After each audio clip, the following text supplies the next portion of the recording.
Neil Hamilton. Thank you, Charlotte. It's always a pleasure to be called by you. I hope it'll bring joy to the heart of the Cabinet Secretary when I say I could have written this statement myself, because I agree with every single word of it. I think it's a practical, forward-looking and optimistic statement. Of course, I recognise at this early stage she can't give a great deal of detail about how agricultural policy is going to be reformed in Wales, but I was very pleased to hear her say that it gives us an opportunity to reconsider the whole corpus of regulation that we've inherited from predecessor generations, and that must be the right policy, to look at everything that is currently in place as we have the opportunity to change it if that's beneficial to farmers and indeed to the public at large. I'm hopefully she'll agree with me that we should base our regulation in the future securely on a science base, and that we shouldn't impose huge costs upon the agricultural industry for any marginal benefits to society generally. And so I think in detail that we'll be able to make many significant changes which will not imperil environmental interests, for example, on the one hand, by improving the economic circumstances of farmers. I'm very pleased to see also, she says, the basic payment scheme is not the best tool for providing farm security. It's certainly true that the impact of the basic payment scheme has been substantially to increase the price of land rather than to improve the incomes of farmers. Farm incomes generally are still very, very low, and we need to do as much as we can to make farmers' incomes more secure and indeed higher in future. And it must be right to say that future support for agriculture will centre on provision of public goods that deliver for all the people of Wales. I personally think, from what I've read of what Michael Gove and George Eustace have been saying, there isn't a great deal of disagreement between the Cabinet Secretary and the Welsh Government and what the UK Government wants to achieve. It's a great opportunity for us to have a British and indeed a Welsh agricultural policy which is more attuned to the peculiar circumstances of our own country. And she's absolutely right to point out the almost unique combination of circumstances that we have to devise an agricultural policy for in Wales, with high proportion of upland farms, for example, greater dependence upon sheep farming, and so on and so forth. So I do hope that she will be able to come back to us at an early date with a little more flesh on the bones of this agricultural policy, but in general terms I welcome the principles upon which it's going to be based. One of the opportunities that we've had even within the current scheme of regulation is to show that we can have different policy in Wales. I quoted before the Habitats Directive and the fact that we can cut hedges in Wales in August, whereas they can't in England. They've got to wait till September. I believe that our policy is a better one than we have in England, and there may be other ways in which Wales can lead the rest of the United Kingdom by example in the way that our agricultural policy for the future is devised. Marketing is going to be at the heart, I think, of future prosperity for farmers in Wales. And I wonder if she can give us any further information on what the Welsh Government will do to promote a brand for Wales's agricultural sector as a means of securing the food and drink industry's interests as well as farmers' interests post-Brexit. It must be sensible for a developed Western country like the United Kingdom to concentrate upon the production not just of raw materials but the high-value products which richer consumers around the world want to buy.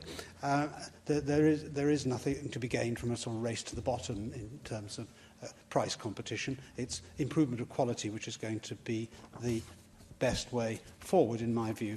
I was pleased to see her mention New Zealand as well, a country which I know quite well, and I remember very well talking to Labour ministers in New Zealand in the 1980s who introduced the overnight abolition of agricultural protection subsidies and the whole regulatory regime as one of the paradoxes of the 1980s, that it was the New Zealand government under the Labour Party, but was more Thatcherite than the Thatcher government in the United Kingdom. And it's true that during the transitional period, there were very severe difficulties, although the New Zealand government did actually soften the blow by having funding for restructuring of farms and also for social welfare payments and so on in the interim. But it's true there were massive changes of the industry. But land prices fell 60% and the use of fertiliser fell by 50%. So there were significant improvements in biodiversity as a result of those rather dramatic reforms. And now agriculture is actually bigger as a proportion of a larger economy today than it was 30 years ago. So there are opportunities for us in deregulation, and indeed, I believe, by controlling and maybe even cutting subsidies, if we can ensure that farm incomes, which is the key factor here, can improve. There's no point in subsidising for no reason. What we want is a prosperous farming industry and prosperous farmers. If that can be done at a lesser cost to the taxpayer, that must be in everybody's interest. Thank you, Neil Hamilton, for that contribution. And indeed, I think I told you right from when you came into this chamber, I do try to be optimistic and look for opportunities. And I do think this is a huge opportunity for us now. I am determined that the consultation will be meaningful. So I haven't got any fixed ideas. I mentioned that we've had a lot of subgroups from the Brexit ministerial roundtable who've come forward with a trade paper, for instance. And I think, their views are very important to me. And I think one of the things that they told me right from the start was that the status quo is not an option, and that, CAP does contain perverse rules, and that does discourage delivery of public goods. And whilst the basic payment scheme does provide important support, of course it does, for many of our farmers, it wouldn't help them withstand the changes that they recognised would come following the UK leaving the European Union. You're absolutely right around regulation. It must be done when we've got evidence from science, and I very much welcome you saying that. I've made it very clear environmental standards mustn't drop. And you will have heard me say in previous answers that one of the things I want to do is help farmers and land managers become much more resilient to withstand the difficulties that are going to come. I think even before Brexit, the case for change was strong. And I think, after Brexit, the reform is absolutely unavoidable.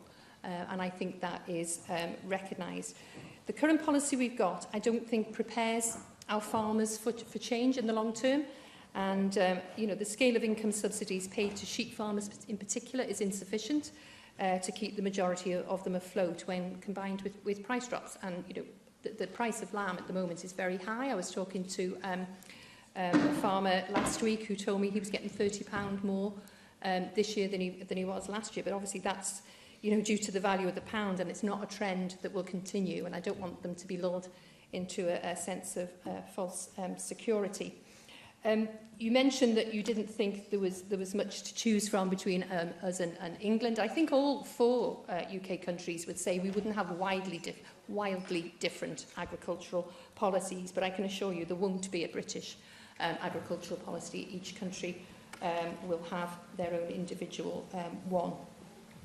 You mentioned about New Zealand, and it was very good to be talking to Labour ministers again. Of course, there's a coalition government that came in last November, and certainly the farmers that I spoke to, I did some farm visits and spoke to the sector in other aspects of the sector, and whilst they said of course it was incredibly painful, and the lesson that they would want me to take away was that you needed that multi-year transition rather than that cliff edge.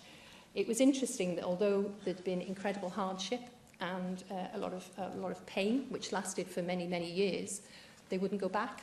They wouldn't go back to the system that was there, and I think that was something that I certainly took away.